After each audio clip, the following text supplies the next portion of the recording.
My name is Richard Rose. I'm a 30-year resident of West Orange and the spokesperson for Men Make a Difference on this program tonight. We think this is a great moment. It provides, a good opportunity to learn about the people that you may be voting for on your days. I want to thank the participants here for candidates for coming in today as well. You didn't have to be here. We thank you for coming in. What we do, I'm not sure how many of you know about Men Make a Difference. I'm going to read this a little bit. But Men Make a Difference created decades ago to give men desire to make a positive difference in their families and communities and personal development. Right? This is part of the community thing. As a spokesperson for the group, we've done it for a number of years. This is not an exception. We do not endorse as a group a particular candidate. Right? That's not our goal here. But we do thank the committee for our volunteers for coming in. So our people who volunteer in the back, we have some girls. They'll be handing out. We have a card that we handing out. We have you go on my list here. Charles Upshaw back here. If people wonder who they are the question facilitators, right? Or question collectors. Up here on our dais here with us, we have Dr. Capani. We have Brett Carroll, Darren Nurse, who are our question facilitators. I'll tell you more about that in a second. And then collecting the cards, those of you who want to ask questions of us tonight, is Charles Upshaw, Public President, and Ivan Brooks. I don't raise your hand. We're not having people coming up and answering questions up here. Just so you know how this is going to work.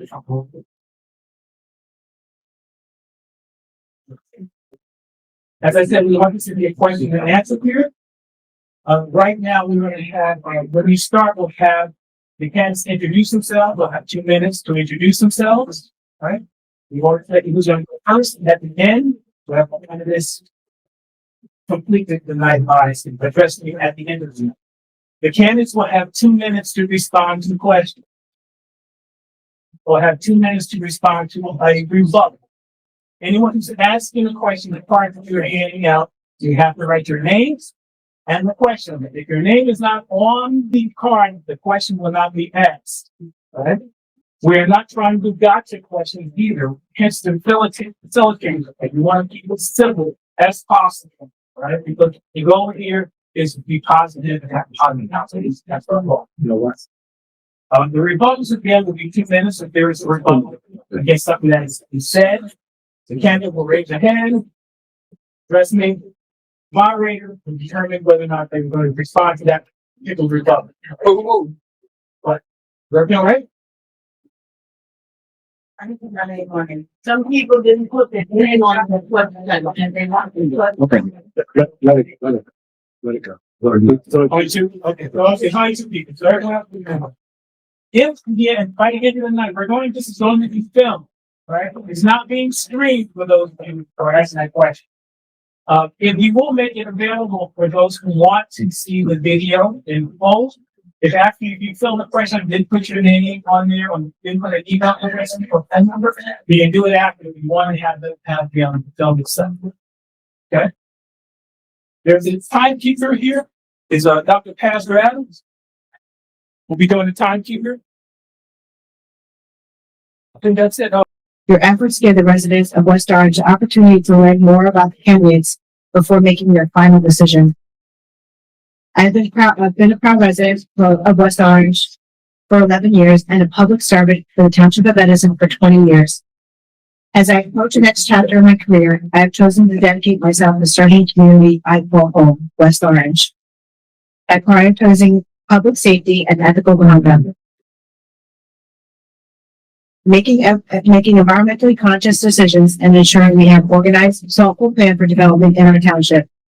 As we approach early voting this Saturday, along with our mail-in ballots already underway, I want to say how proud I am of you all, West Orange, for coming together, for taking the time to learn about each candidate, to listen, and to decide who best aligns with their values and visions for our community. I hope that my platform and message resonates with many of you here tonight. Thank you. All right, I'm good. Number 2. Yes. Good evening, West Orange. Thank you for all coming out this evening to learn more about the candidates who are standing and seated, quite frankly, before you. Thank you to Men Make a Difference for the opportunity to share a little bit more about Tammy Williams, the candidate, the mother, the wife of an Iraq, Afghanistan war veteran, a dedicated resident, former councilwoman, and council president. I've seen firsthand how policy decisions impact our community. My experience as a 20-year real estate broker has given me a unique experience and understanding of the challenges our residents face, from economic development, economic growth, and fair taxation. That's why I am committed to reimagining West Orange as a thriving, connected, and financially stable community. My vision is for West Orange, where every neighborhood benefits from smart development, inclusive economic growth, and expanded wellness resources. As your representative, I'll work tirelessly to strengthen our economy, protect our neighborhoods, and enhance the services that you depend on daily. I am running because West Orange is at a crossroads. As your former council president, I've proven I can deliver real results, from cutting a proposed 16% tax increase down to just over 5% in 4 meetings with the support of my colleagues, to increasing mental health awareness which led to a statewide policy that sends mental health professionals alongside police. As this vacancy has emerged and our community looks ahead, we need responsible, compassionate, and innovative leadership. I believe in resetting West Orange, not through conflict, but through clarity and vision. Together, we can polish our image, grow our economy, and make West Orange the envy of township innovation once again. As a leader with a proven track record, I'm not beholden to special interests or politics. So let's work together to make West Orange stronger. Thank you. Okay.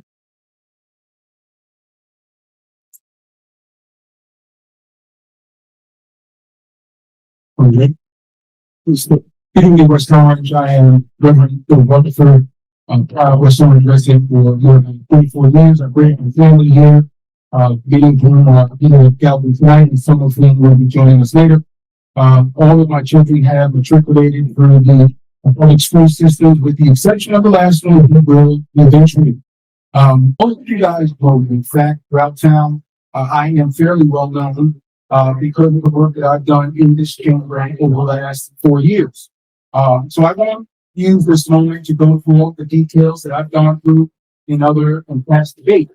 But I will state, however, that as a council person, I have grown over the years, making significantly more progress in my last 2 years on the council, preserving hundreds of acres of open space, permanently protecting it from development, cutting $15 million out of the budget without cutting staff, and making key investments in the people that deliver our services, and leading the negotiations from the Township Council on the movie studio deal. In fact, what my council colleague just claimed as a victory, reducing the budget from 16 to just over 5% increase, all of those reductions were my recommendations. It takes real leadership and tough decisions to be able to make calls like that on your behalf, to protect your tax dollar, which is our #1 priority. And why am I running now? Because we need someone who can hit the ground running on day one, use the wills of people, not the powerful, and make sure that your tax dollars are spent well, that the investments are made properly, and that this town is actually the best suburb that it possibly can be. Thank you.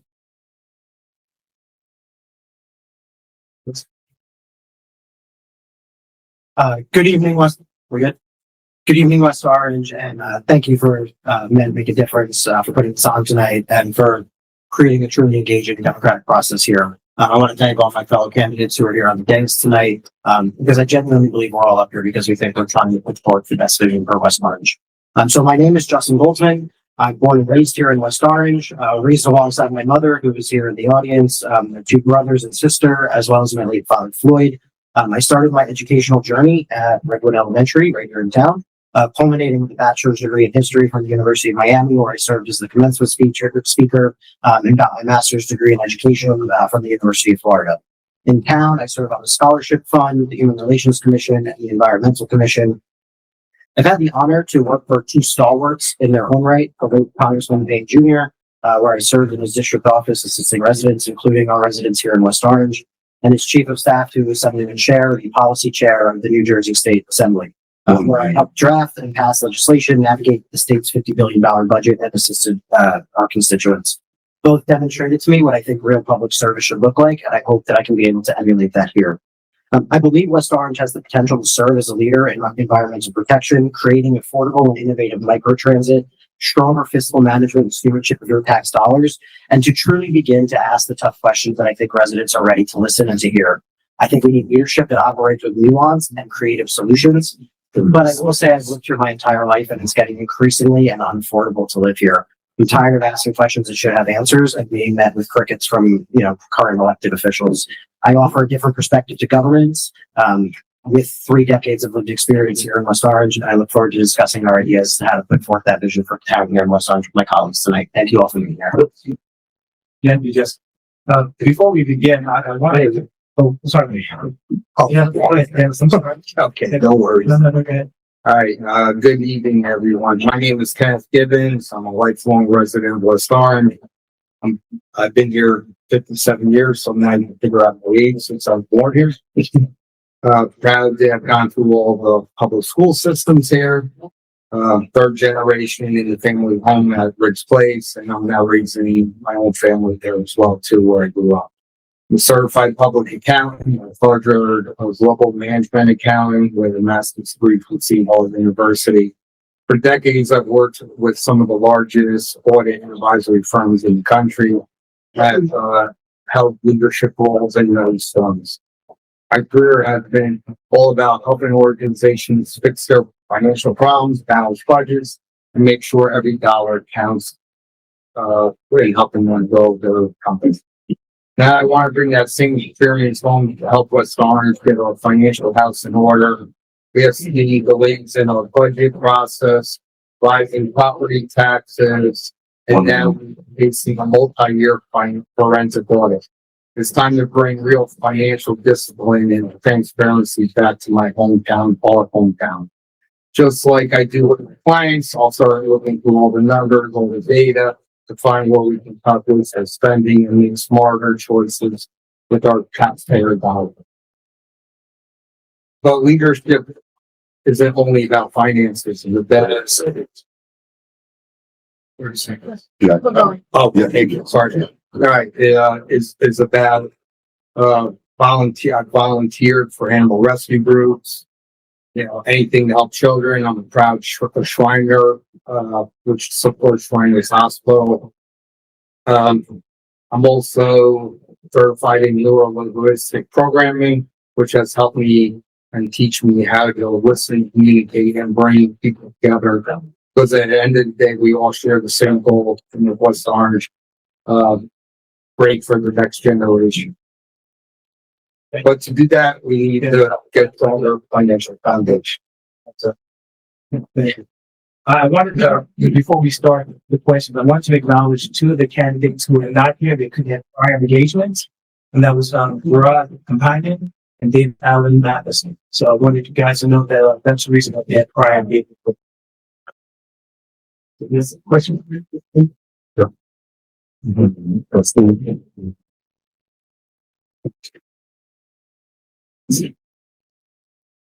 And those of you who have not asked questions, we have in the back there, Upshaw, Charles Upshaw has a card. If you want to ask a question, like just tell them when you just come in. If you want to ask a question, put your name and the question on the card.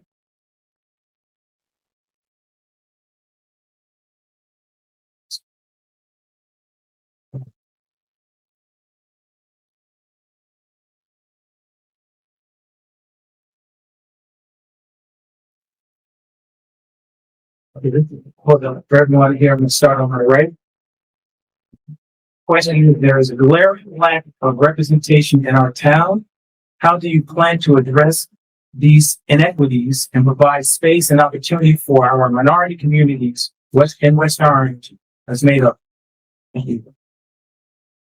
Which is made up of mostly Black, brown, Please excuse me, and try to read someone's writing here.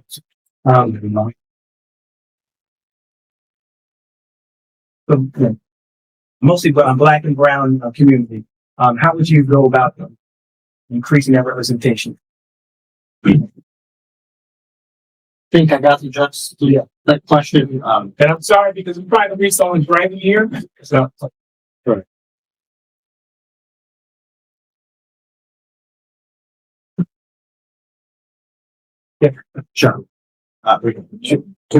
yes. So thank you for the question. I think that our ability to see ourselves in our communities is incredibly important. I think representation is vital. I think some of the work and the learning that I've been able to do while on the Human Relations Commission has really taught me different ways in which we should be talking about intersectionality and inclusive natures here in town. I think when we talk about whether it's housing, whether it's new projects in town, I also think that representation in terms of our geographical alignment in town is important. We have different conversations sometimes about representation and making sure that all voices in town have a voice in our heard, whether it comes to our council meetings and who's able to hear.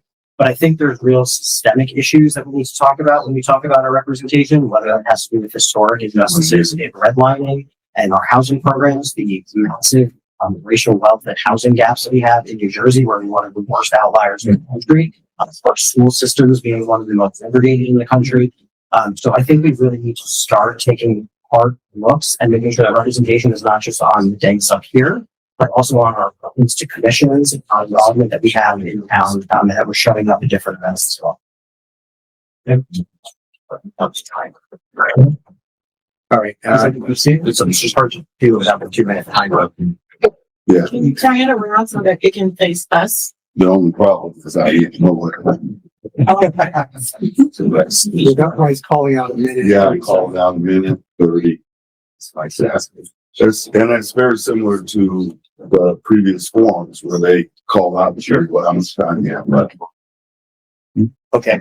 Yeah.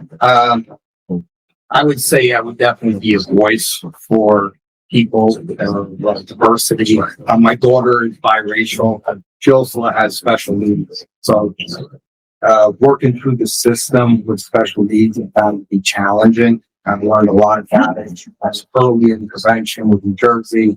She's in New Jersey Perform Care now with mental health and behavioral issues. So, I've learned a lot about that.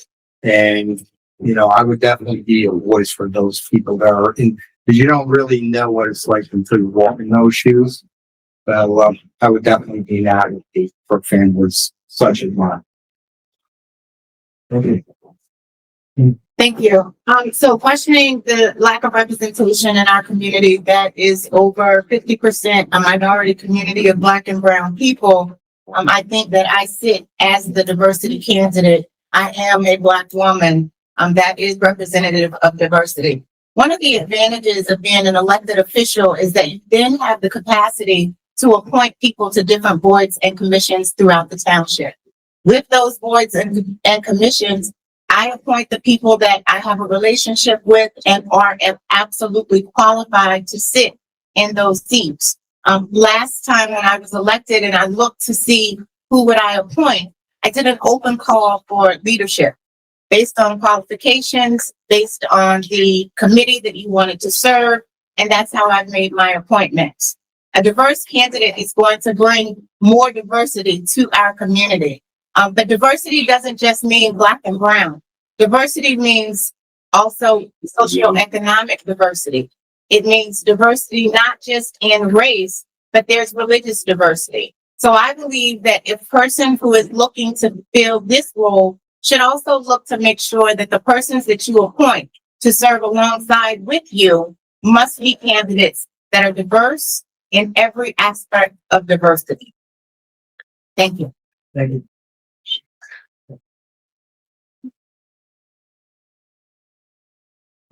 yeah, So the question is about representation, and I believe it is speaking directly to the township council, which now has 0 African Americans, 0 Hispanic Americans on the council. So that is a glaring opportunity for us to elect someone from a marginalized community or minority community, to that role. This is, we will hear folks talk around how to be inclusive and how to have equity. There are all of these shortcuts, instead of actually putting diverse people in those roles. That's what we need. This township has never had a police officer rise above the rank of routine. We've never had a deputy chief or chief in the fire department of color. We've never had a director, except for one department in town, that has been an African American. We need folks in those roles too. It certainly does start, right here tonight. We have an election coming soon, but it goes beyond that. And it does take someone who is going to actually do that work, not sit up here and tell you what you want to hear and go in the room and do something different. Once they get your vote, it takes someone who's actually going to stand up for the communities that have been targeted or that are vulnerable, even when they have to pay a price. It takes that kind of leadership, not just political speak, real hard work, rolling up your sleeves, taking the tough questions, making the tough decisions, and doing the work to increase our inclusion, as well as our equity. We have the diversity, it is our strength, but if we're not inclusive and intentional about it, we will never get the kind of equity that we deserve. And that is how we will elevate the entire community, make it better for everyone within West Orange. Thank you. Good one. You ready? Yeah. Yes. Hello, Orange. As you guys know, I am a public servant for 20 years, and let me just tell you the reason why I became a police officer. My father is Puerto Rican and my mother is Chinese. We moved to an area where we were really different people. We also lived up the street from a police officer who found our diversity very challenging in his neighborhood. My father and my family faced a lot of social injustice throughout my childhood. So much where I looked at my mother and I said at 9 years old, I'm going to become a police officer because I'm going to show the world that not every police officer is racist like him. I'm celebrating my 20th year of law enforcement, and that has been a very challenging time for me to rise up to where I'm at. So when you're speaking to somebody who wants to realize what diversity is, I am your candidate. I know how it feels like to feel like the other person and to feel that exclusion in a community. As far as facing with our businesses and our home in West Orange, I moved here because I wanted my family not to see what I saw when I was a little girl. I wanted them to I wanted my children to wake up and say, that's my friend. I just want to play. I don't want my children to look at your skin color, if they're wearing anything on their head, or if they're wearing anything different than what belong with me. I want them just to be going out and just have fun with their friends. And that's why we moved here to West Orange. Seeing that diversity in our community is what I moved here for. And I want to see diversity in our downtown and uphold that integrity in our town. Thank you. Thank you. Okay. Next question. Let me start. Is there a way to prorate the sewer water bills? So I did actually look into that briefly. And basically what we have right now is what our sewer bill is we're facing an injustice with our sewer bill. I believe that we need to, our West Orange needs to move to a usage-based model that will be able to indicate how much each household is actually using. It is unfair that residents who are an empty nest are paying for a 4-bedroom or 5-bedroom household when there's maybe 1 or 2 people living in there. If West Orange, the way I look at it is if PCG can monitor how much energy you're using in your home, we can also monitor how much water we are using in our home. It's a simple thing that we can use. We have to get a town planner, which we don't have, to be able to advocate for that and bring that model to the township. Thank you.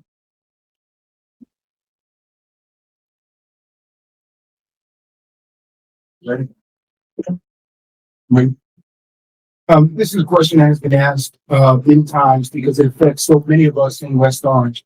Here's what we did, when we were on the council, both Councilman Williams and I. We were presented with a very difficult choice. Lay off half of the workforce, raise an additional $4 million, which would have been a 10% property tax increase on the municipal budget side, or change our sewer bill to a bedroom-based model. Go back and review those council meetings. What I required at the time, because if we lay off half of our workforce, we might as well close town hall. None of us would get the services that we deserve. And if we raised your property taxes by 10%, we'd be talking about that right now. So, we required at the time our CFO/BA to move to a usage-based model. And they agreed to do it by the following year, first quarter. That was over a year ago. It still has not been done. Now, in the meantime, we realized that our CFO/BA was not paying bills properly. It raised some concerns for us with regard to how your tax dollars were being spent. We had no confidence in the numbers that were being presented to us. So I introduced a resolution to have a forensic audit so that we could find out where your tax dollars have actually gone. 30 seconds. When that CFO reached out to trust, we could not have confidence in any recommendations that he gave us. Now, I voted for that, and I did give it that. My colleague did not vote for that, did not support the forensic audit. And I do think it's important that we not just look at what we say we're going to do, but we also look at what we've done. Thank you. Thank you, West Orange. Prorate the sewer and water bills. I think that is absolutely something that we need to move toward. And as my colleague indicated, that was the promise that we were told when we did transition into a bedroom model. In just about 5 years, we've gone and increased, almost more than doubled our sewer bill, if you will recall. And so it was a mechanism that was used as a stopgap, so that we would not have an increased tax bill. However, the lack of commitment is very disappointing because we have seniors who are in their homes for over 30 years and they're living by themselves in a 4 or 5 bedroom home and paying an insurmountable amount of water and sewer to this township. Is it fair? Absolutely not.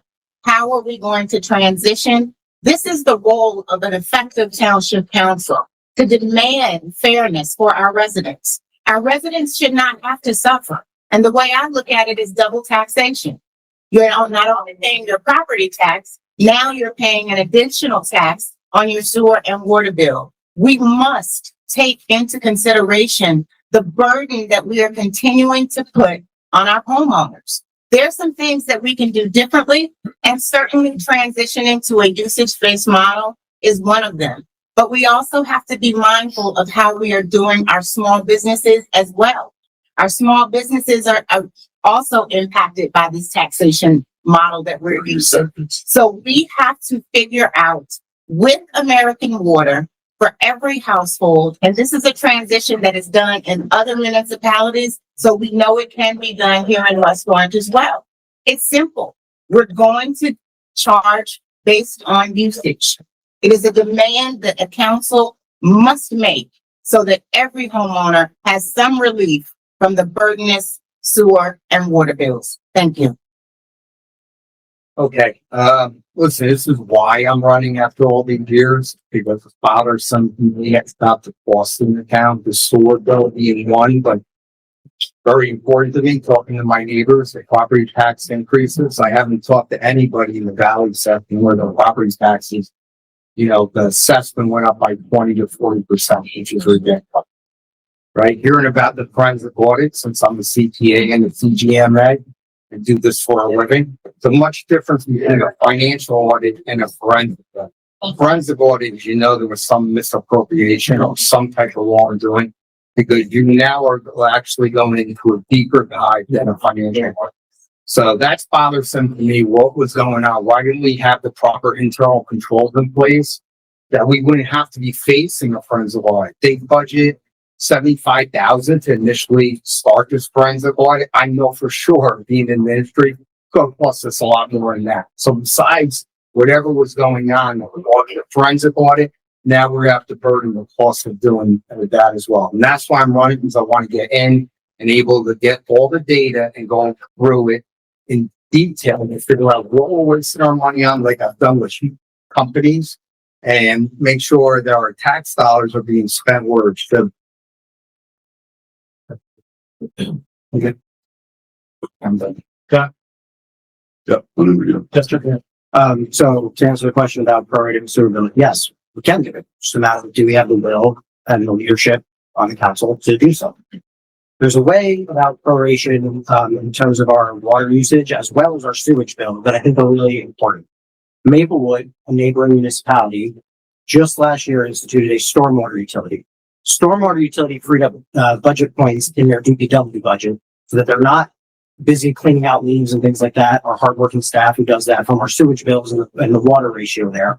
A stormwater utility, when done properly, operates on the use of impermeable surface water, which is the key contributor to water runoff. So not a direct relation to your water usage per se, which I'm in favor of viewing as a way to charge prorated water bills. But when you have a stormwater utility, you free up the DPW budget. You have a dedicated task force to ensure the infrastructure of sewage is not clogged, is not backed up, is not done whatever. But it incorporates everyone, not just taxpaying residents. It incorporates large businesses like the Target, like ShopRite, who don't have permeable pavement surface water retention, so that when they are responsible for chopping down a bunch of trees, for building new blacktop and new pavement and creating stormwater runoff that's impacting our infrastructures, we actually charge them in an equitable, usage-based surface model. You are causing the more damage and water runoff into our sewage system. You pay the larger levy as to how we go about doing that. So a stormwater utility shifts a burden on our DPW. It helps us save costs in that regard. It reallocates the funding and it helps lower taxes. And I think we've all said basically in agreement, I'm not speaking for everyone, that yes, we should be charging based on a usage-based model for your prorated sewer water bill. I think it's ridiculous if you get charged for stuff that you don't use. That was a mouthful. I had asked you if there was a link to watch this, because a few people were asking, and someone just texted me and says being live streamed on Facebook. This live stream. That's somebody, might be somebody within the audience or something. We have not. Oh, I thought you guys. No. Sorry. Next question. Oh, no, we had a rebuttal. For the sewer. Okay. So just so we're clear, it's a 2-minute rebuttal. Yes. You now start when you're ready. You're right. All right, so, I think it's important. I have two issues that were, mentioned in responses to the sewer bill. The reason we're not at a usage-based model yet is not for lack of will or leadership on the township council. It is because this current administration has ignored the will of the council. The mayor has made that choice to ignore the will of the council. It is ready to go. In order for us to move to that model, all we need to do is submit a questionnaire on your quarterly tax bill so that we have access to your water usage records. And then we can move to that model. It has now been 2 cycles that it has been refused to be sent out. Twice into coincidence, 3 times a pattern. That's intentional. Now, this mayor is supported by a rural township attorney who emboldens and empowers her to do things against the will of the town council, including voting in a township council proceeding, which I protested against. And again, there are only 2 of us on this council that have any experience as council members. I voted against that. Go back and redo those council meetings. My colleague did not. My colleague actually invited the mayor to vote in the township council proceeding. We need council members who are going to do what you need done. We need council members that are going to actually advocate for the real impact to your bottom line. I've done that already. Now, with regard to 30 the seconds. deeper dive in the forensic audit and only doing it for 39 calls, we have calls. We have been alerted that our CFO had paid bills without council approval. Once that happens, the checks and balances were there. The protocols were there. They were breached. I had the courage to stand up against this administration and hold them accountable. I did that multiple times and was faced with obstacles at every turn. And I did not stop because it matters that much to you. Thank you. Yes. Yeah. My question then is a simple function of internal controls. How is somebody writing checks without somebody approving them, dual signature. As a treasurer, a nonprofit that I volunteer to, we can't even do it. Nonprofits are different than local government. Okay, Well, hold on.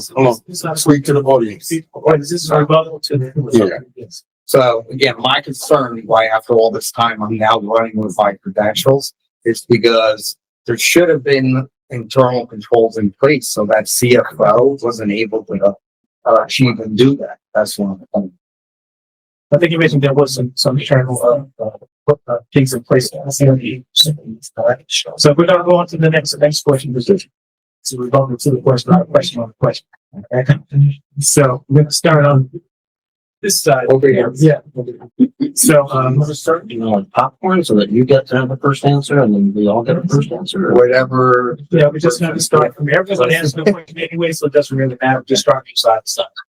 Okay. All right, next question is, what strategic thought or policy do you have to prepare West Orange for smart growth in the future, i.e. affordability, housing, transportation, climate resistance, utility plans? Read that one time. What strategic thought or policy do you have to prepare West Orange for smart growth into the future? Affordability, housing, transportation, climate resistance, utility costs. It's a lot. It's a lot. So that's a 2-minute question? Yeah, it's a 2-minute question. I guess the real question is, what is the strategy? What strategy would you put together for smart growth? And those are the areas. You can choose an area. Okay. So that's the me? Yes. Sure, 2 minutes, all right. So I think first off, we've been talking about it for a while. I've been talking about it since 2018. We need a strategic town planner, but not just a strategic town planner that has a map or cartography skills in front of them. I think we need a strategic town planner that has their hands, and we should vet them. It shouldn't be piecemeal groups like initial aim group. It shouldn't be consultants on the project here and there. A dedicated person that has a holistic, comprehensive vision of our town. That also includes the intersectional compartments and oversight in different levels of our departments. Recreation, transportation, housing, infrastructure. That person should be in all of those meetings. Secondly, as it relates to transit, speaking to a county commissioner in Passaic County yesterday, at a meeting I was at, who talked about a project that I helped instill between the county and cities of Passaic and Clifton. You can get anywhere between those two municipalities for $2 if you are a resident of those towns. Created jobs locally by partnering with a chair firm, cost a small amount to the county, didn't cost those municipalities anything. So you want to talk about transportation and parking? That's forward thinking in the town that you need. You can move between your municipalities. That helps with our small business programs. That helps with parking. That doesn't cost us, astronomical parking deck fees. As it relates to climate, Patch put out an article today that said your flood insurance and home insurance prices are probably going to go up due to climate change. The West Essex Highlands plan is a disaster. We shouldn't be exacerbating our stormwater. We should be moving to a climate-focused energy utility price solutions here in town. But you need forward-thinking ideas to do that. We can't keep repeating things from the past. We can't keep, talking about things from the 80s and the 90s in terms of climate resiliency. We have to be willing to look and be okay with looking at neighboring towns that do something well and bring it to West Orange. We don't always have to recreate the wheel. We can say that worked. Let's try it. So thank you. Okay. As the auditor in the room, the one thing that bothers me the most before we get to strategic planning is transparency. Right? Current council obviously knew by not addressing a solution up front and said no development, that it would lead us down to the path that they're going to sue under a builder's remedy, and it's going to be work for us now because now you're leading it to the court. But when you're looking at a development of 200 units and they say no, instead of coming up with a solution, and now they're suing, and now you're looking at 480 units with the property I know, that is not a good solution. They did that because they didn't want to have to address the problem, and now they can turn around and say, well, it's not us, the courts decide.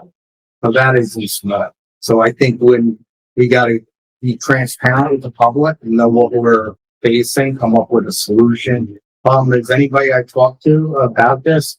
They're not aware. 1 minute. That's all I have to say. Thank you. So the strategic thought or policy is absolutely that we need a dedicated town planner. A town planner has been something that we have advocated for several years, and it has been in the budget under the different terminology of an economic development director, a town planner. And the challenge is that while there may be funds in the budget to hire that particular role, the hiring is done by the mayor.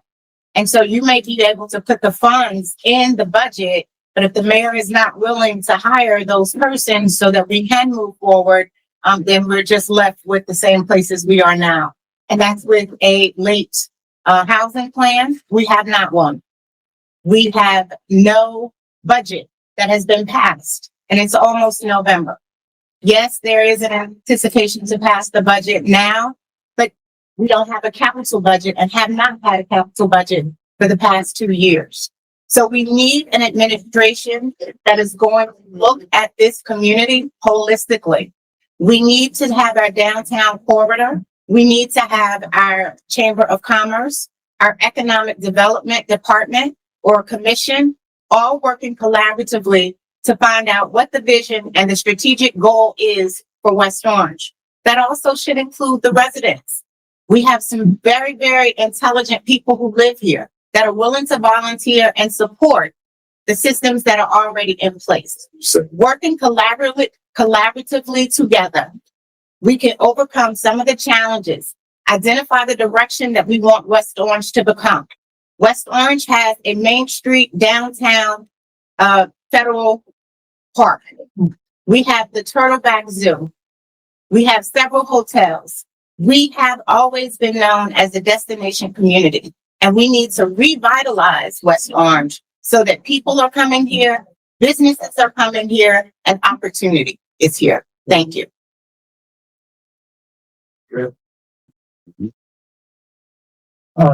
Everything my colleague here just said about the town planner and the mayor's ability to hire, council's ability to fund is exactly right.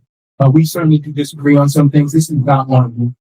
We have both fought for, advocated for a full-time planner for all 4 of our years on the township council, and 2 mayors now have rejected the opportunity or not taking advantage of the opportunity to hire them. Even when they said they would in the budget proceedings. So they told us they would, so we would fund that $150,000. And they did not do it 4 years in a row. Here's what I'll do if I'm elected again, taking it out of the budget. If you're not gonna hire somebody, we're getting rid of that money. That's number one. Number two, we absolutely can do a townwide solar program. I ran on that, I advocated for it. I sat in the conference room down the hall with the mayor, the board of ed president, the superintendent of schools and many other representatives from both the township side and the board of ed side, and got total agreement to do townwide solar. At the time, we would have received several $1 million up front and saved over $1 million a year between 2 entities. That's money that you and I would not have to pay. So that's something else that we could do right now. The numbers may be a little different, given the federal tax code has changed. We can do clean, green, renewable, sustainable building. And when we do our building, we can, especially when it comes to market rate units, we can be heavy on studios and 1 bedrooms, as other communities have, to get young people in our downtown who visit our restaurants and bars, as well as with our affordable units. We own about 1,000 units right now. I'm not for cutting down any trees to build any housing, but we do have the opportunity to redevelop and reimagine our Main Street in a way that all these other towns around us have. Meet our affordable housing mandate, get the community give back from the developers, so we strengthen our infrastructure and especially our schools, so that you and I don't have to pay these huge bills down the road when those bills don't do. Thank you. Ladies and gentlemen, I was proudly endorsed by the Sierra Club of New Jersey. And I, like my colleagues have stated, is that I'm against what taking down our trees and building new construction. That is actually it's hurting our current residents right now. Right where they're thinking about doing right in the Highlands, those residents are in a flood zone right now. I had the privilege of walking around with a resident the other day who showed me how the houses are over there, how the Highlands are. I have seen it before, but they were able to point it out to me and see how that could hurt. It would be a devastation to the neighbors in that neighborhood. Now, when you start doing a town plan, like everybody has said, when we could just give ideas, everything that all of my colleagues have said is ideas, because right now that's all they are without a town planner. This township the administration has denied the town planner for whatever reason, but it's an unethical reason why they're doing that. And you need somebody to be in there with a backbone to say to present it that we do need one. And I believe that some of my colleagues up here that did serve on the board before have attempted to do that. And it has to be a constant thing where we do need a town planner in this town so that our township can build for long term, not just for a short term. Thank you. Thank you. Yes, thank you.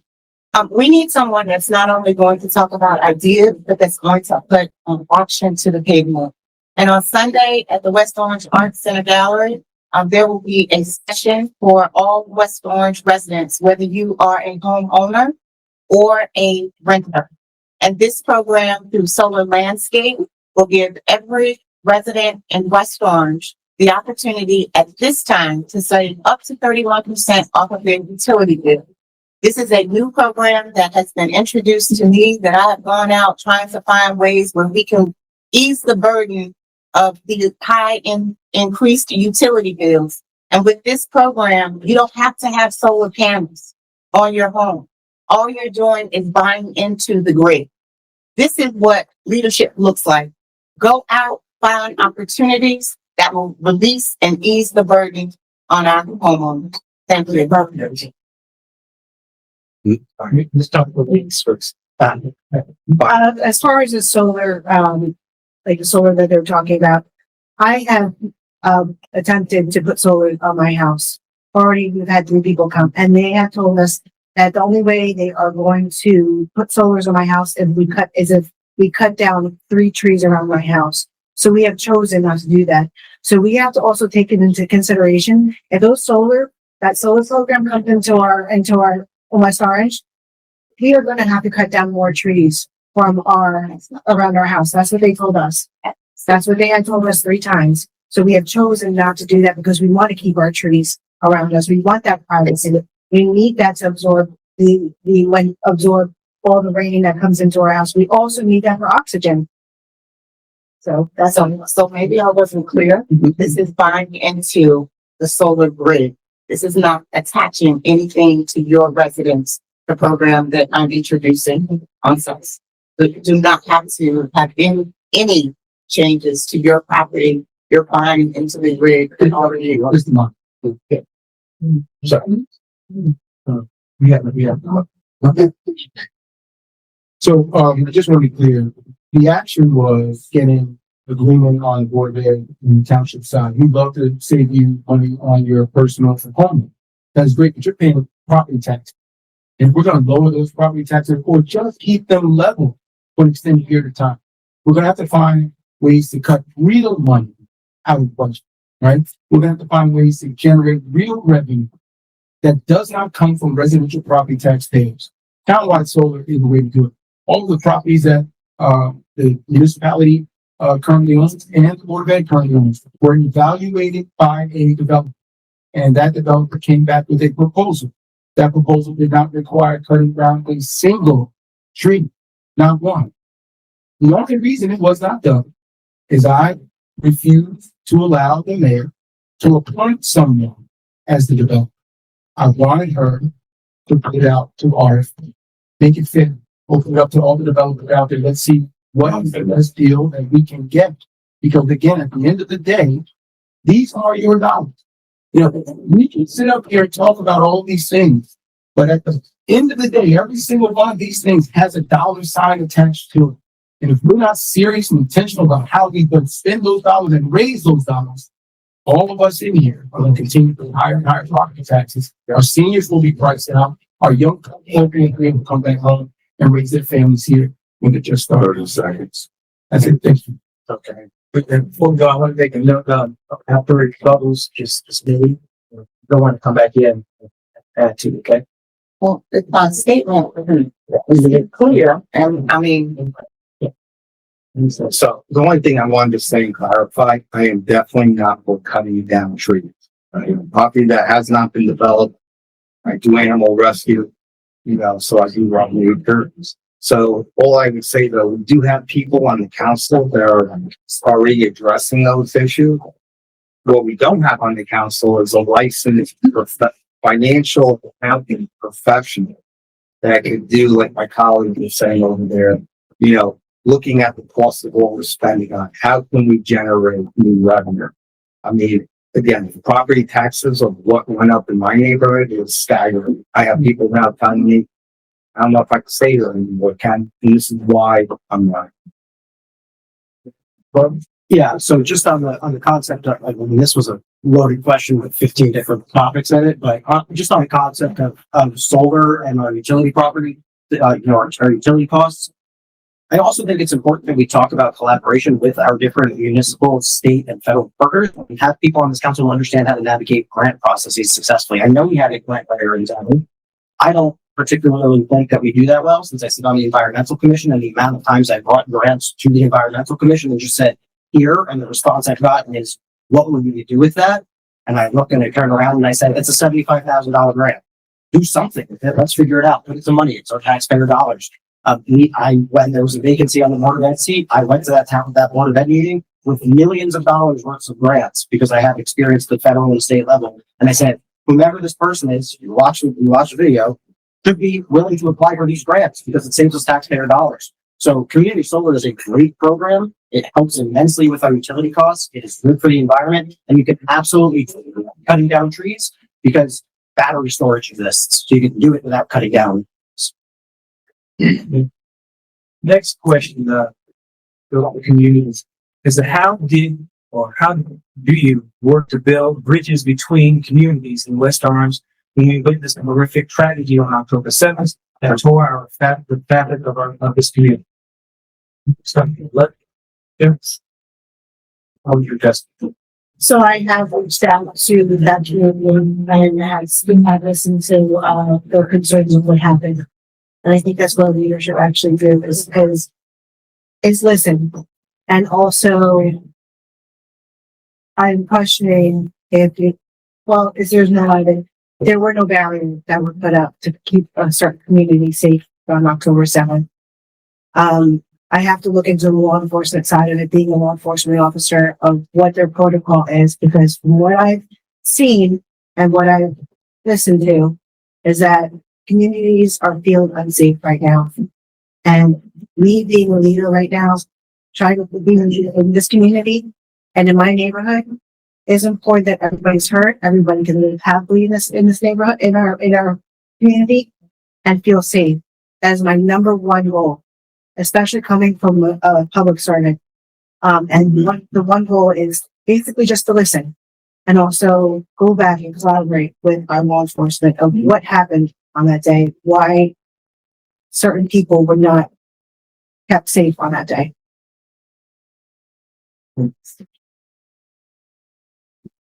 October 7th. Can you read it again? I think I get what you're saying. I'm just waiting. Yep. So here's what I did, because I was on council at the time. I went to every, vigil, every, event, in the Jewish community to show compassion and care for our Jewish community. Reluctantly, I signed the, We Stand With Israel pledge, because I felt like it supported a foreign government more than it spoke to our Jewish neighbors and friends. We don't handle international politics here. We are concerned about making sure this diverse community stays together. Before the tragedy of October 7th, and Israel was attacked by Hamas, we had folks that were getting along fine. And then after that, we had folks, after that, we had folks that were prior to that friends, and after that, money. Now, what I also do, we try to show the same care and compassion for the Muslim community, particularly the Palestinian community within West Orange. And I think that is important in a diverse community. No one in West Orange had anything to do with what happened overseas. Now, I was not supported in that effort. I tried to get an anti-hate bill passed at the same time as I voted for the anti-Semitism bill. a resolution. Second, I voted for the anti-Semitism resolution against, the wishes of one of the leaders in that community who said that they would give us more time to pass an anti-hate resolution for everyone. I don't want us to talk about, what we will do the next time. We have to look at what we've done. And some of us on this day is here tonight took that moment and were more divisive in this community. And it hurt people. It made people unsafe. And exactly what we don't need. I tried to do the opposite, and I would do the exact same thing again. Serving 4 years as the Human Relations Chairwoman showed me a lot about the diversity of West Orange. And what I learned was that while we are a very, very diverse community and we taught that diversity, we are still a very segmented community. October 7th highlighted the differences between our communities, exacerbated, and some of those actions of the administration itself exacerbated some of the tension that we are still experiencing now. I think that everyone in our community should feel safe. This is our place that we call home. We raise our children here. We raise our family here. One of the things that I'm very proud of raising my 2 children in West Orange is that I see West Orange and their friends as more of a united nation. It's the adults. It's the adults that cause the problems. We take our biases and project them onto others. If my children who have been raised here can get along with everybody, then why can't we? And so that's one of the things that I love about West Orange, is that our children have friends that don't look like them. They sleep in each other's houses and they don't look like them. But when we as adults don't lead with the example, the love in our hearts, 30 seconds. then the example that we're setting for our children is extremely disturbing. When you know better, you do better. And as a community, we need to make sure that the same respect that we're giving to one community, we're giving to other communities or every community. There is no place in West Orange for global politics. This is a local community made up of residents. And quite frankly, we've just got to all get along. Thank you.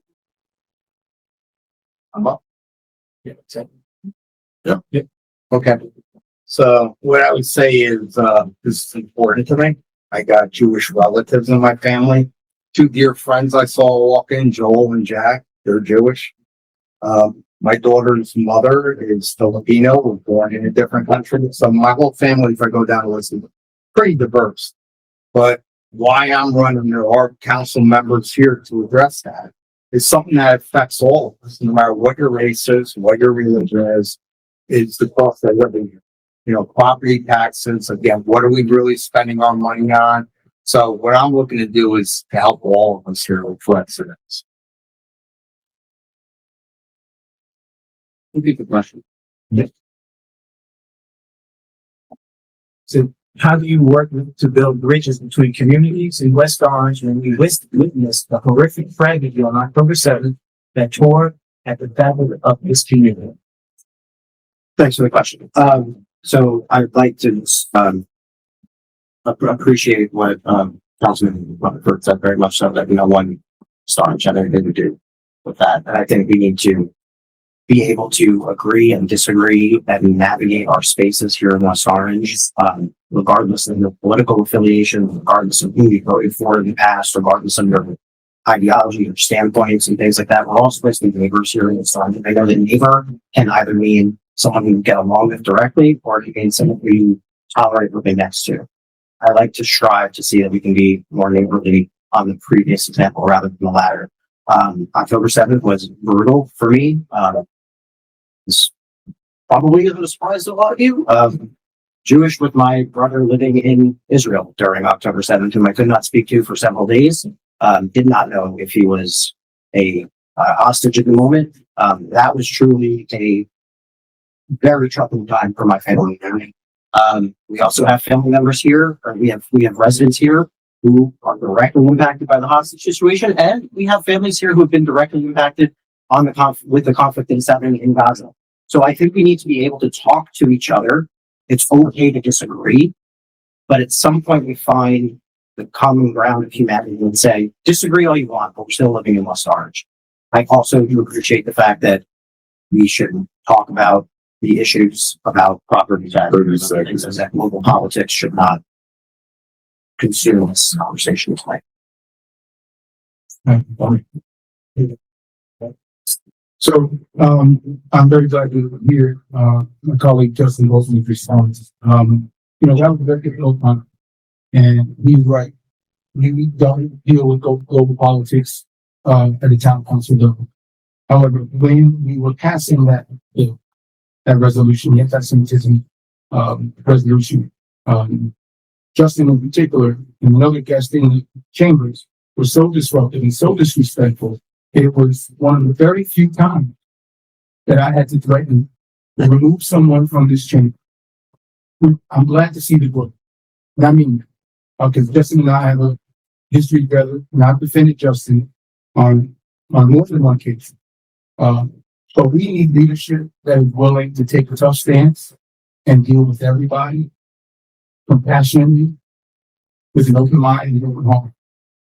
And that was displayed by all of my colleagues, Councilman Willie DeBoer, because while I was trying to work with the mayor and her administration to show the same care and compassion to folks that were in, and this is taking nothing away. I had this conversation with Justin. I certainly agree with you for everyone that has been impacted by the tragedy in Israel.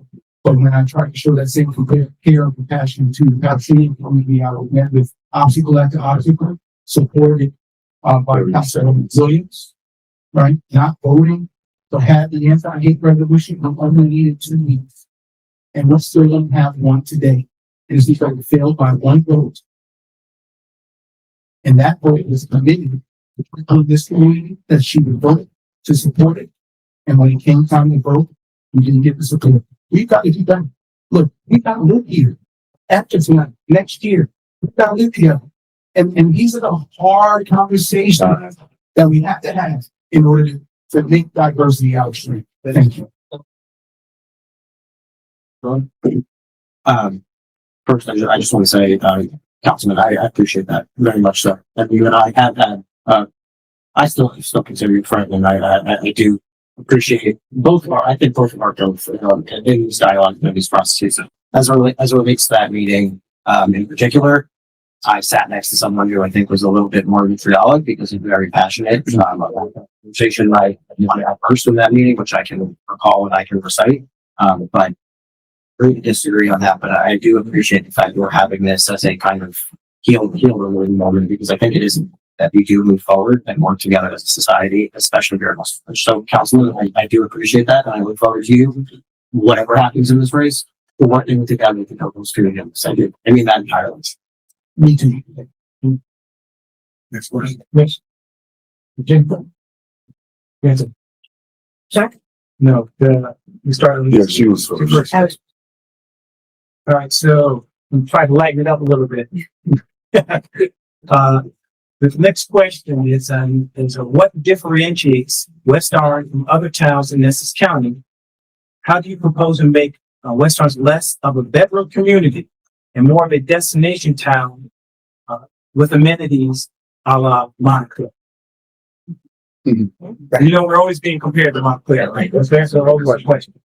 So it's okay. Read it. I'm not familiar with that about bedroom community. People just go to sleep. Just go to sleep. Yeah, you don't do anything else. That's what I got. Yes. Okay. Got it. Okay.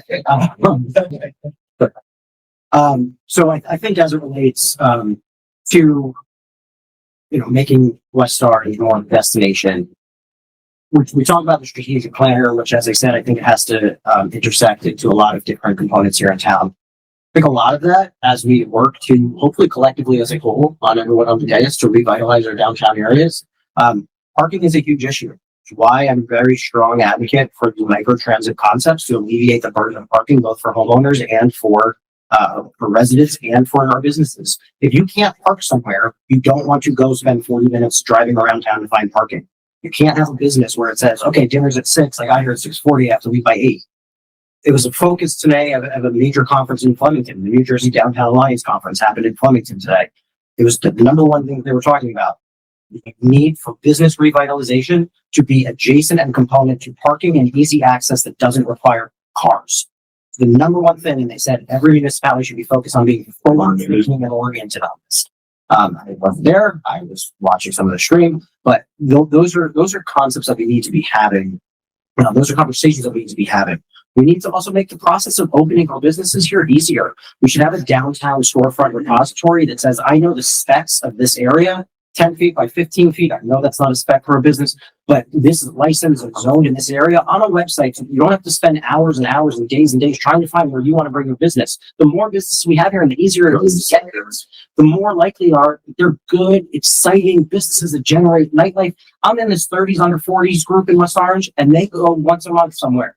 They have not gone anywhere in West Orange yet because they don't like any place here because they haven't known it or experienced it. We've been to South Orange. We're going to Verona, I think. Next time we're going to the Shalana Club. But we need to be able to say these are young families coming here and there needs to be some place for them to go. So I think it's really important that we have this conversation about our vision for not just downtown, but all of West Orange to make it not a bedroom community, but really a nightlife. Thank you, Jess.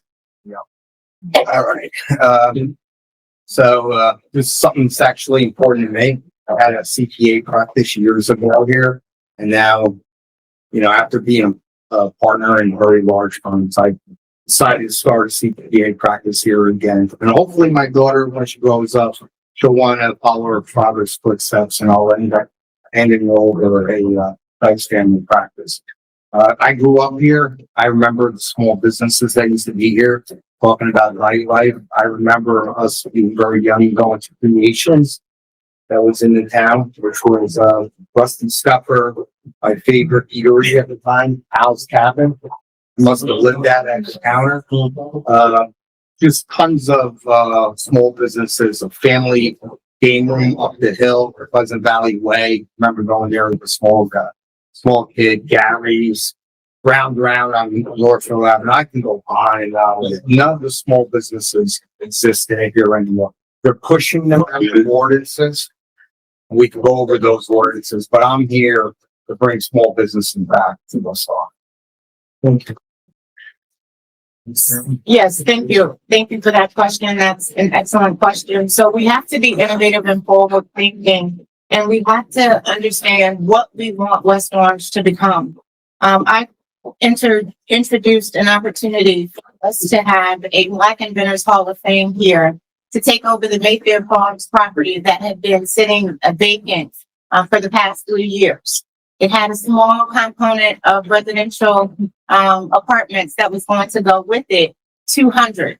That would have generated enough taxation to supersede by 3 times what the Mayfair Farms property was already generated. The Inventors Museum is a nonprofit, but again, we were creating and generating additional revenue.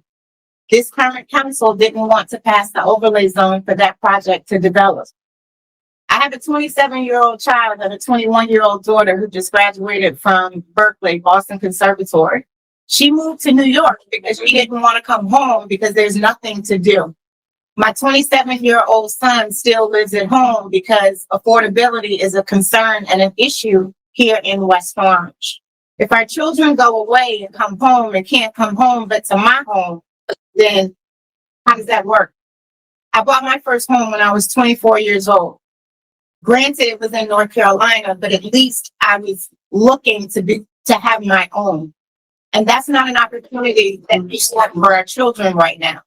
There is no place for our children if they're not at the school to go and have recreation or entertainment if they don't play soccer or baseball or football. There's no community organizations or community facilities for them to go and hang out.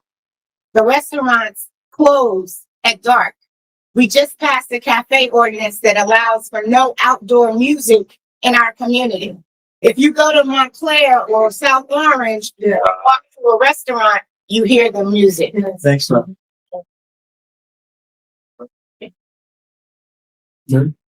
I certainly do echo the last sentiment, my colleague you just made with regard to the outdoor noise, ordinance. I think that as anti-business, if we're going to ever get our property taxes stabilized, we need more commercial, taxables, tax ratables. We need more commercial properties for those type of things. We can't do that if we don't have a vibrant Main Street, and other parts of town too. Now, I'll tell you what I did there, but, in that regard in my 4 years, but I do want to be clear. We did have an opportunity to stand up for local businesses in West Orange. We've had a few opportunities, but one stood out to me, that I think is the stark difference between my colleague and I. There was a complaint about noise at one of our local restaurants, and my response was to work with the residents, try to bring them together with business owners to see what we can do to find a happy medium and a compromise, an understanding of how we can live together. The colleague proposed that we rezone the district residential, which obviously wouldn't have helped anybody. They would have been grandfathered in. We have to be business friendly. When I negotiated with the movie studio, I required them to have a parking deck on their dime as a part of that development to support both our Main Street businesses as well as the parking in some of the neighborhoods that are congested. I could go down a list of other things that we've done, but one thing you should know, and I would hope that you would look back over my tenure, my 4-year tenure on the council. I have been business friendly. I have done the work to make sure that our businesses have the support that they need, especially when they've been targeted by this administration. We talk about an anti-business climate here. But people don't want to come to West Orange because they know how tough it is to do business in West Orange. We've got to change that. That starts by electing the right people on the council to make sure that we're advocating for those kinds of projects. And Just to repeat the question, because the question is, what differentiates West Orange from other towns in Essex County? How do you propose to make West Orange less of a bedroom community and more of a destination town with amenities like Montclair? And so I think everybody up here is sitting up here because we all see the potential that we have for West Orange.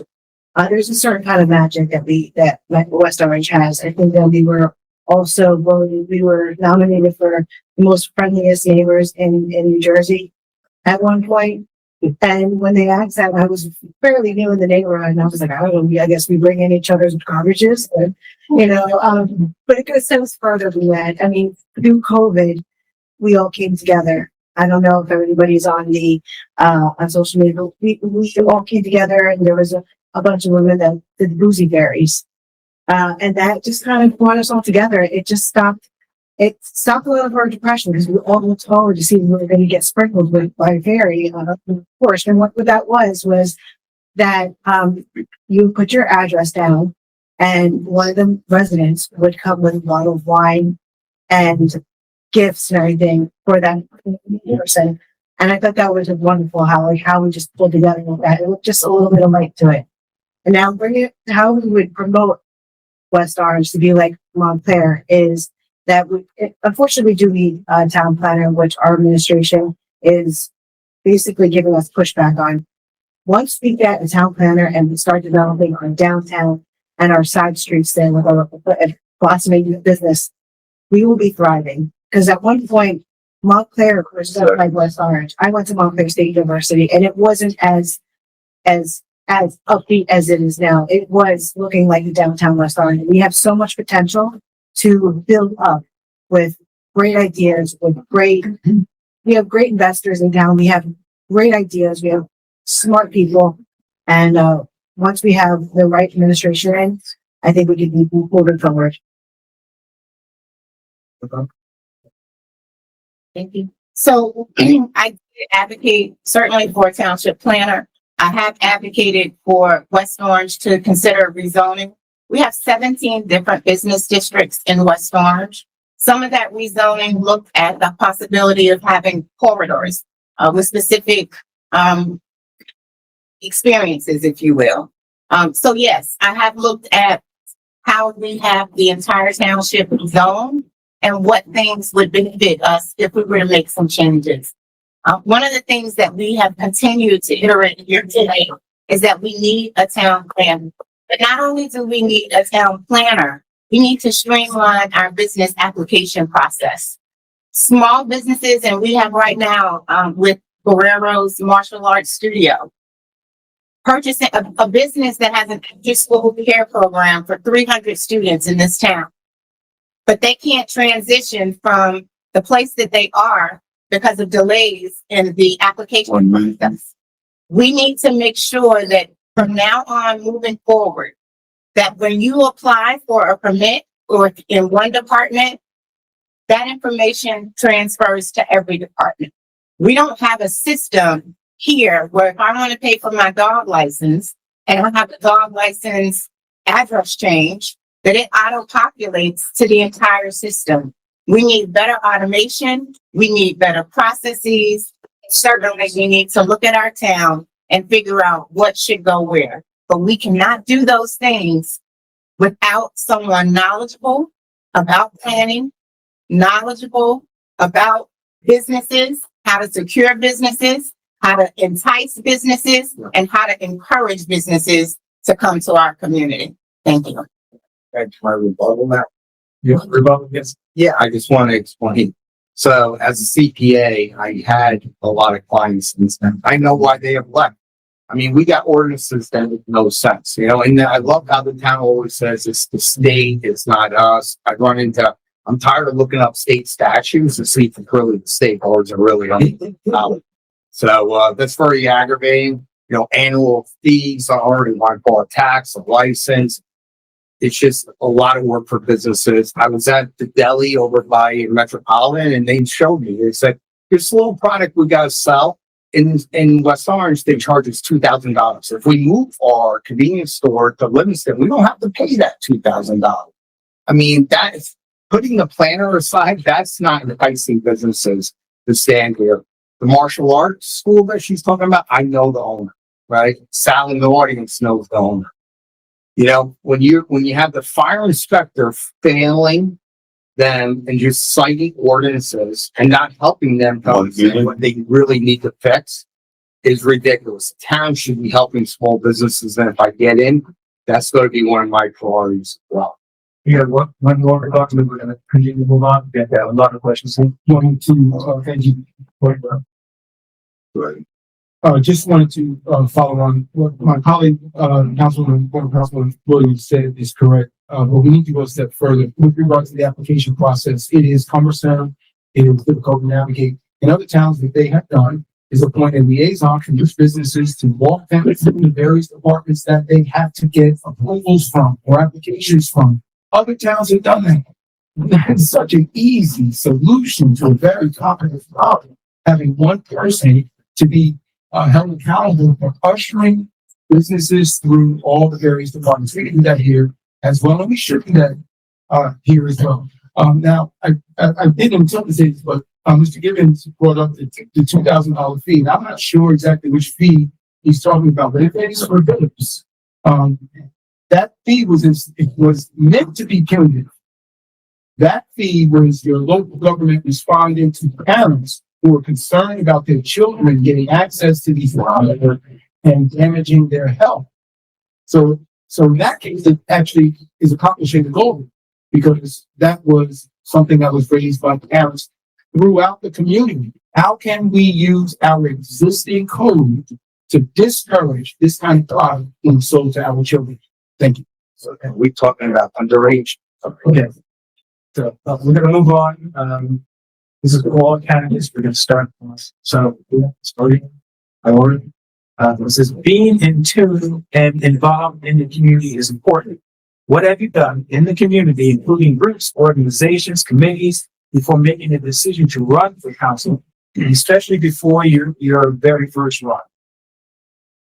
So I've been a very big advocate and supporter of the Rainbow Coalition in town, West Orange Rainbow Coalition.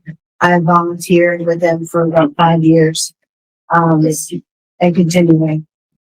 Speaking with the community, this last Pride celebration was held on a Thursday. They were not notified until the middle of the month.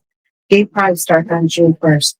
And they were told on June 20th that 23rd they were going to have a pride parade, but they did not want to have an actual parade because it was going to look like a protest, and they didn't want that to happen. So that right there kind of enraged me to show, like, to feel that there is a lot of bias going in our town, not only with that community, but with also our businesses, and which motivated me to step up and serve my community and be a voice for that community and advocate. Thank you.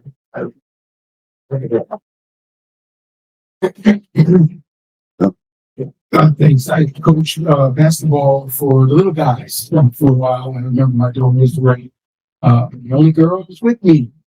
So coach boys basketball. But it was a great time. I got to meet a lot of folks, particularly in that sport, but they were involved in the parts of town too. I also played in the charity basketball games for our special needs children. And again, that's how I met, plenty of people in town prior to getting involved in politics, including former elected officials who, wanted folks to play in these games so that we could raise money as a community to offset some of the expenses that our children, particularly special needs children, had in needing the services that they need.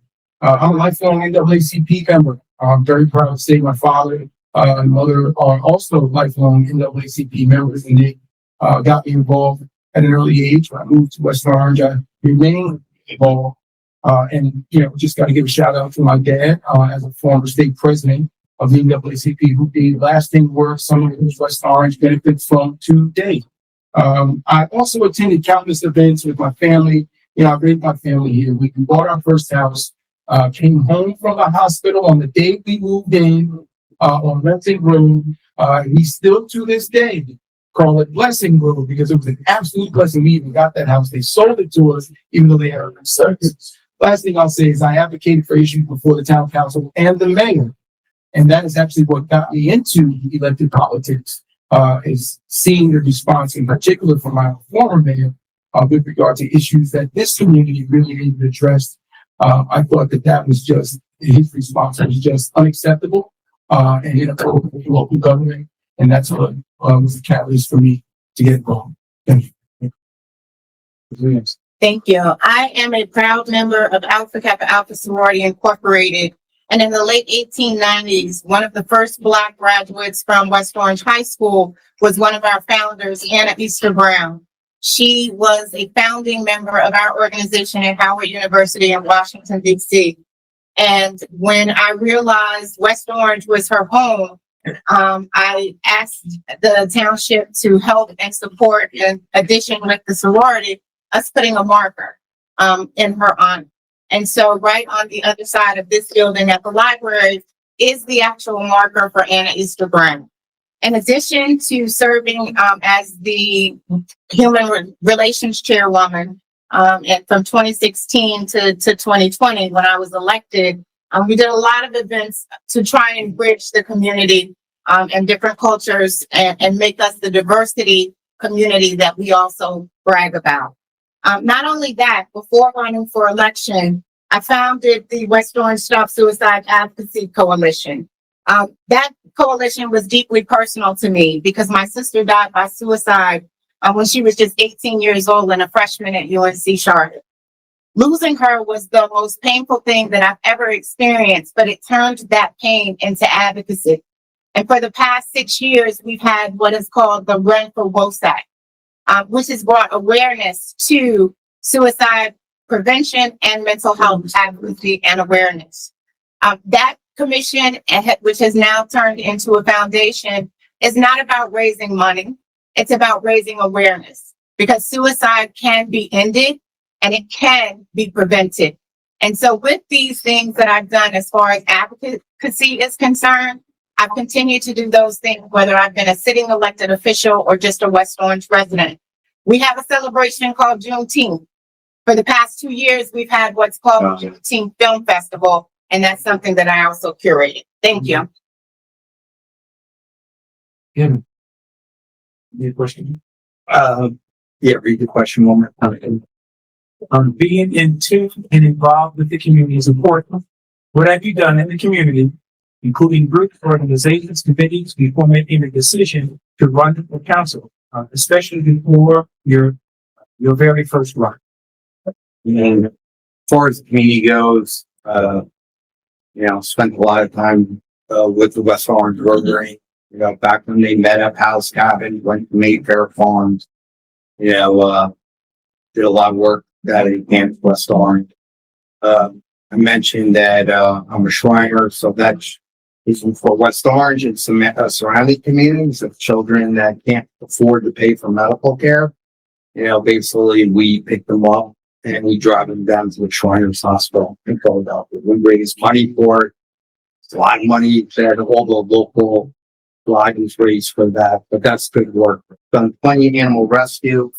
Unfortunately, I ended up with a bunch of them in my house at one point because no one wanted to take them because they were, sickly. I remember being at a partner and I saved this cat and I was, running it to, Animal Hospital in New York, AMC, and I spent a fortune, save that animal. Fellow partner said, if you spend all that money. I said, well, you spend money on your fancy cars. I said, spend it on saving soul. Thank you very much. Sure. So in terms of community involvement, I grew up in West Orange. I spent weekends on the soccer field, local soccer field. My dad was a soccer coach. Never played a day of soccer in his life, so I was interesting. But he was a basketball coach too. So I grew up playing throughout town. Really working in the community here, and experienced that community as a young adult growing up here. I serve on the Human Relations Commission, the Environmental Commission. I'm an active member of my temple, on the scholarship fund. But what I really thought about when I was running, or decision to run, is I think I've had a lot of governmental experience in helping people. And I think that was reiterated when I was knocking on a woman's door across from the armory. And she said, I remember you helped my daughter get an expedited passport because we were about to go on a trip and we couldn't go. So I think those little experiences about being able to help people. Today, I got an email a week ago about a guy who was going through a very personal family situation and needs some true assistance in town. Send him a list of all the state and federal resources that are available to him to address those very specific concerns. I have not heard back from him. Today, I drove to his house to see if he was okay. He opened his door. We sat there for about 15 minutes, cried, told me what was going on with him. And I connected him with our state senator's office, who I believe is going to follow up with him. So why did I run? It's because I've seen the impact that government can have on people. Little policies, as our two folks up here who have been in office know the importance that government can have and the impact that it can have on people's lives.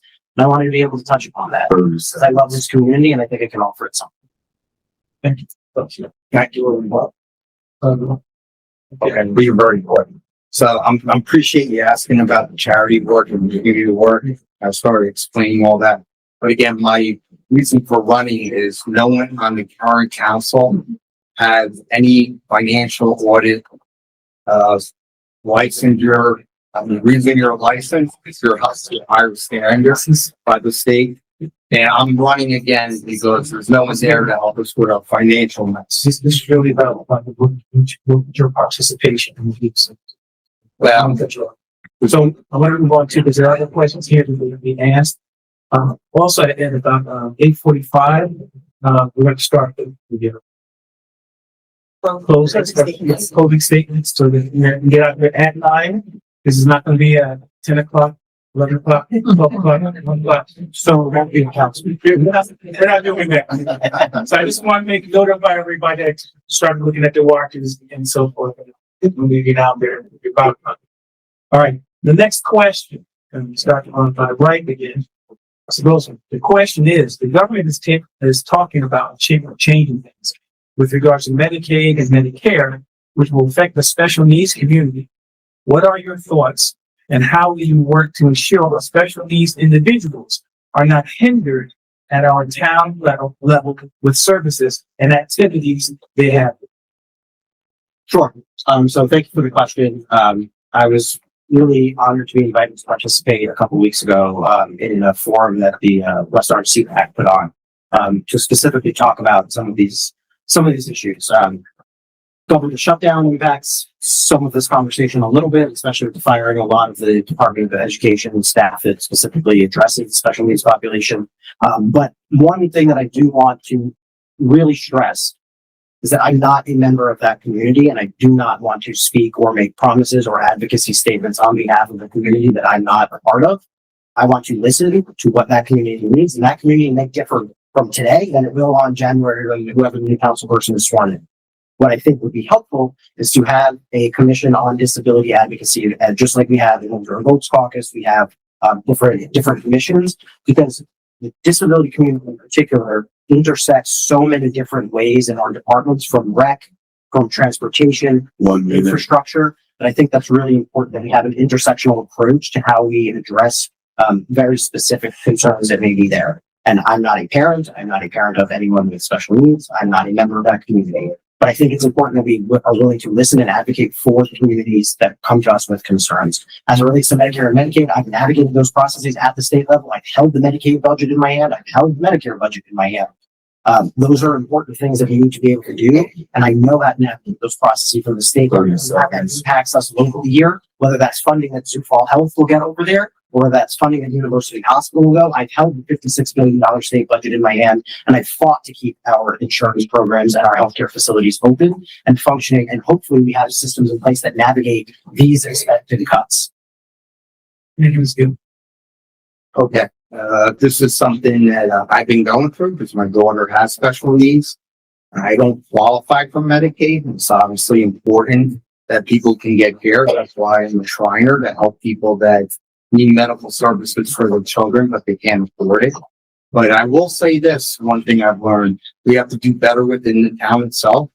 When I went to the special needs group at the Board of Ed, they did a Zoom call with 4 people. They didn't want to see the doctor's notes. They didn't want to see the neuropediatrician that recommended behavioral health. They just asked me one question: has she been thrown out of daycare? And that made no sense. I don't want to see the professional notes. Yeah. And with that, they said, we don't think that we should come to your house and evaluate your daughter to just even determine if we're going to give her services because she hasn't been thrown out of daycare, no matter what the doctor said. So if I get in there, I'd definitely be an advocate for parents in the 1 town. minute. And no one should have to be in a situation like we were, where we're looking for help for her daughter. And again, we had to turn to the state. That's how she's in perform care for New Jersey. And one of the therapists live in West Orange, so I'm hoping she'll get to watch this since we're not providing it live stream. But we've talked about that. I mean, the town has to do a better job providing services, or at least directing people where they could engage in services. Thank you very much. So speaking to our special needs community, this is an opportunity where we can strengthen the collaboration between the Board of Ed and the township. Certainly with our schools who are dealing with our special needs community and special needs families, there have been opportunities where resources are not necessarily shared, communicated properly. And those are areas where, for that particular community, as we spoke about having a liaison for our small businesses, we can have a liaison for those communities. I don't know how to navigate resources for special needs children, but what I do remember is the experience that I had when I first moved to West Orange and put my children in the school. My son came from a Montessori program, and because he was not the person that was going to sit in his chair, because his previous experience had been going from station to station at his own pace, he was reprimanded for having those reactions in school. 1 minute. In addition to that, he was encouraged, and we were encouraged to have him evaluated. I adamantly opposed because I wanted to understand, why is it necessary? Because he speaks 2 languages and he just doesn't sit in his seat, that we automatically trajectory to, you need to have an evaluation done. I understood later that that also had a financial component connected to it for the township. But these are areas where we have a lot of families who come into our community and utilize these resources. What we need to do is make sure these resources are clearly explained, that there is someone who is going to help and support these families through these transitions, and do all that we can to make every family in West Orange feel needed, respected, and heard. Thank you. So, yes. Question, absolutely. The government is talking about changing things. Medicare, Medicaid, Medicare, which will affect the special needs community. What are your thoughts on how we work to ensure our special needs individuals are not hindered at our own level, services and the activity they have? Right? So this was a question I was asked at the OCPAC event that, both Kenneth, Justin, and I attended, several weeks ago. So I do have an answer to it, that's already been prepared, but I want to add to that by saying and making sure that everybody here understands this is really more of a Board of Ed issue than a town council issue. That said, we do have a mayor's program for the uniquely gifted. And that program is going to have to be prepared to step up and fill the gaps should there be any. That's going to require funding. Everything we do, dollar sign attached to it. So when we're adding in one place, you've got to look to cut somewhere else or raise additional revenue. And I'm happy to do that because our budget should reflect our values. Our most vulnerable should be able to count on local government to catch their back when it's needed, where it's needed. No pushing back. We should be willing to make that sacrifice. And I think West Orange is. We have a caring and compassionate community, especially around the special needs residents that are here in town. But this really gets to inclusion. West Orange has made really great strides toward inclusion. But inclusion is not a slogan, it's a practice, right? It has to be built into how we plan, how we fund, and how we host our events. I work with my colleagues to ensure that all of our town events are welcoming to every family by supporting accessibility standards, multilingual training, multilingual stations, and training for all staff and volunteers. I'm also partnering with the HRC, Human Relations Commission, and other local organizations to help every resident feel seen and valued. Under the Faulkner Act, the council sets policy and funding priorities. I'll use that role to make sure that inclusion is required in both. We have sometimes come ahead. With good leadership, we'll get through. Thank you. So as my colleagues have stated, they attended the CPAC. I was unfortunately unable to attend, but I was able to review the questions and submit my answers.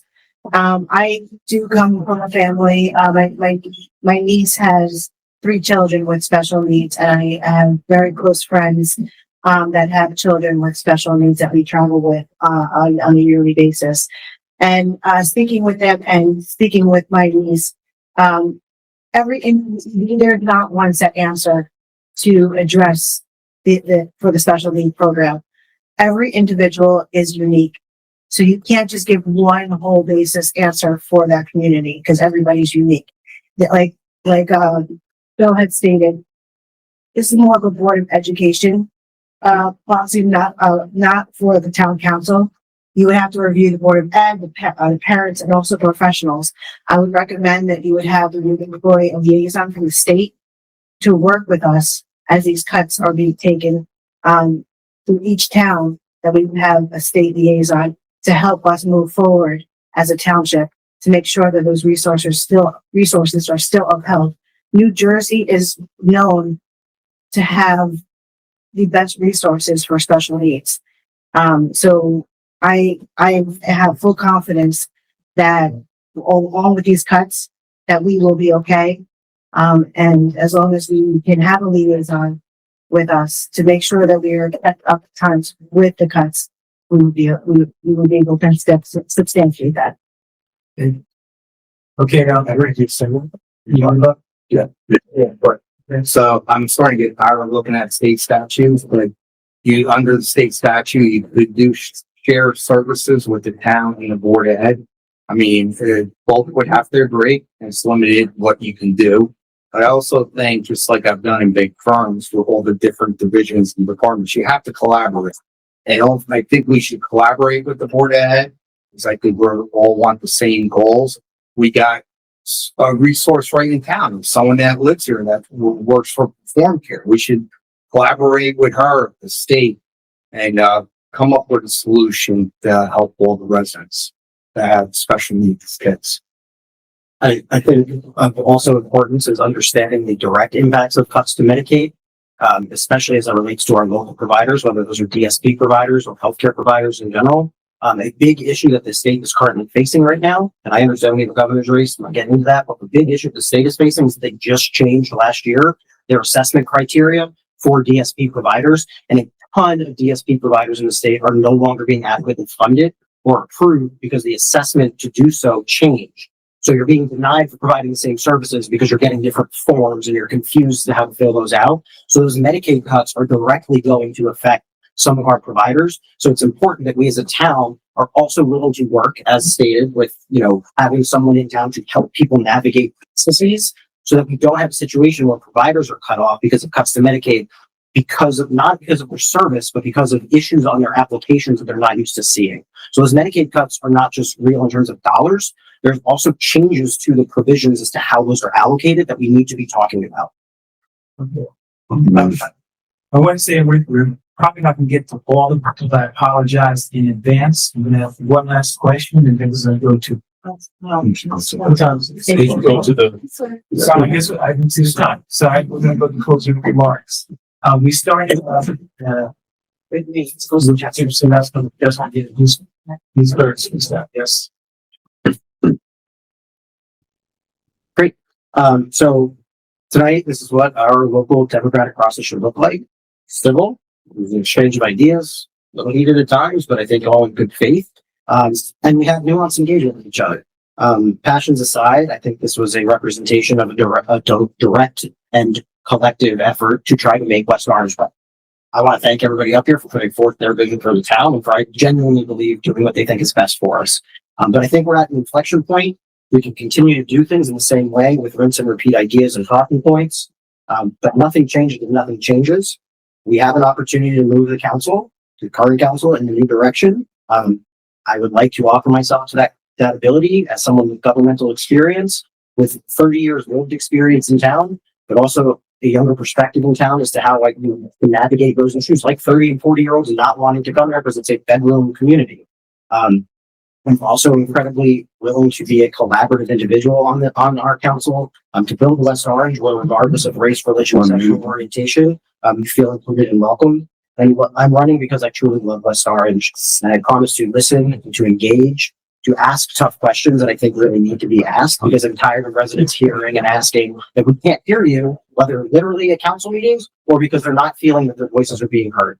So I'm asking for your vote as we strive to make our town a little bit better and a little bit brighter here in West Orange. As a lifelong resident, I love it immensely, and I can't wait to have the opportunity to work alongside all of you.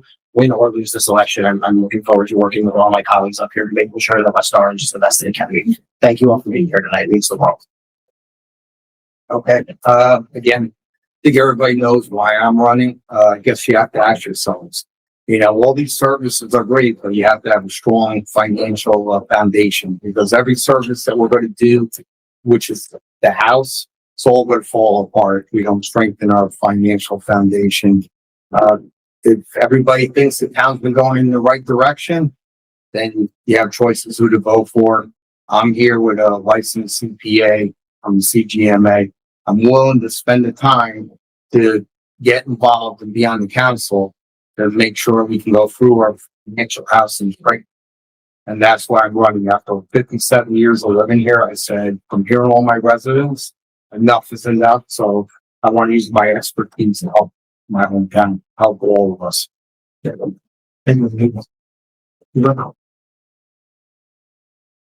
Oh, we're not, yeah, street to open. So thank you, West Orange, for those that are still here, for those that are joining us virtually, for those that were here earlier and had to leave. I do think it is important for us to have opportunities like this to share and debate. What I wanted to accomplish tonight was to highlight the differences between myself and those other candidates that are running for the same office. And that's why I spoke the way I did and pointed out the differences both in votes and advocacy over the last several years. But here's one thing that I think we all share. We share a vision for West Orange that is better than what it is today. Now I have a different spin on that vision. I have my own. I think that we have all the bones we need to be the absolute best suburb in the country. We've got two national parks, one on Main Street, one in Llewellyn Park, right? They're both, Thomas Edison related. Llewellyn Park is the oldest gated community in the country. We have a zoo that gets over 1 million visitors a year. We have 5 golf courses, one of which we own, a world-class tennis facility, and many, many more amenities, 2 county parks, on top of all of that.